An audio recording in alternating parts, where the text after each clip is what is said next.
And if you think about what happened in Georgia, the country of Georgia in 2008, when Russia invaded to make sure that Georgia could not join NATO, and in response to the fact that Georgia and Ukraine had both applied for NATO membership back in 2008, Mikhail Saakashvili, the president of Georgia at the time, was very much in Putin's crosshairs.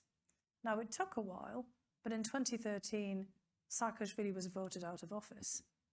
And Saakashvili is now sitting in a jail in Tbilisi, having, returned there after being in Ukraine for quite a period of time. It's kind of complicated history here.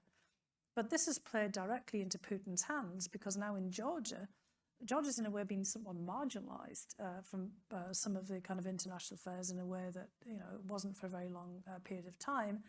And the ruling party in government there are very cautious towards Russia. And they're trying to now straddle a fine line of sort of being supportive to Ukraine, but not being supportive of Zelensky. And in part, that's because Zelensky has a relationship with Saakashvili.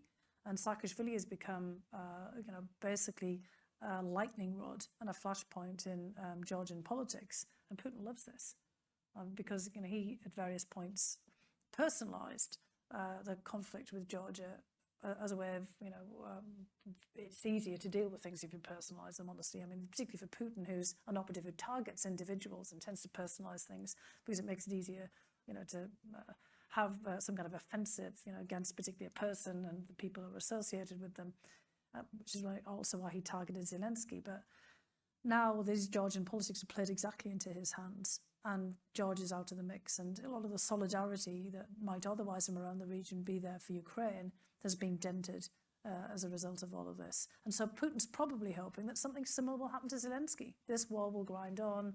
Zelensky will go from being a national hero to a flashpoint.